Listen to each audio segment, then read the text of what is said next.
The first step to solve any word problem is to go through and read the problem at least 3 times. And as I went through this problem and read it, I did pick up on some information that I wanted to highlight. 5 hours to make a unit of product A, 6 hours to make a unit of product B. Last month it operated for 350 hours, producing a total of 60 units. That is pertinent information that's going to help us to solve the equation. Now in the second part, we're going to introduce the variable. So in this question, I'm going to let X be the number of units for product A, and I'm going to let 60 minus X be the number of units for product B. Now the third step is to translate the information. So what we do know based on the information that it gives us in the question, we spent a total of 350 hours, and in that 350 hours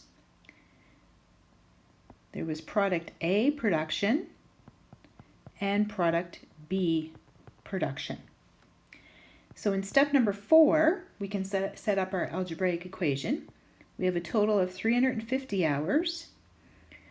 We had X number of product A, which takes us 5 hours for a product A, plus we have 6 hours for product B for a total of 60 minus X products. So that will leave us with an equation.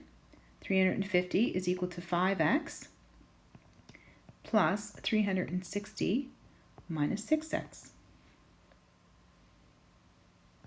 So in step number 5, we're going to go ahead and we're going to solve this equation. Now, when we look at this equation, there are a few things that we can do. What I'm going to do first of all is I'm going to bring this 360 over to this side.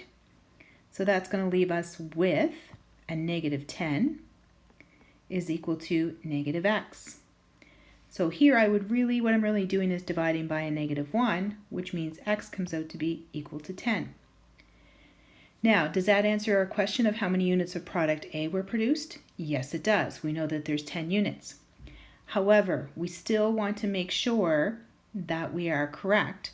So we want to go ahead and put in our original equation that we built here.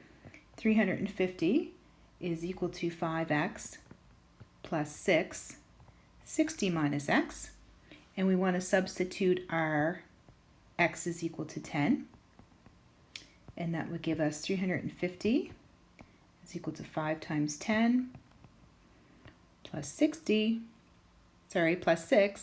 60 minus 10, and that would give us 350 is equal to 50 plus 6 times 50, which would be 300.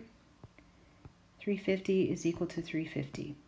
So now we are confident to say, therefore, the number of units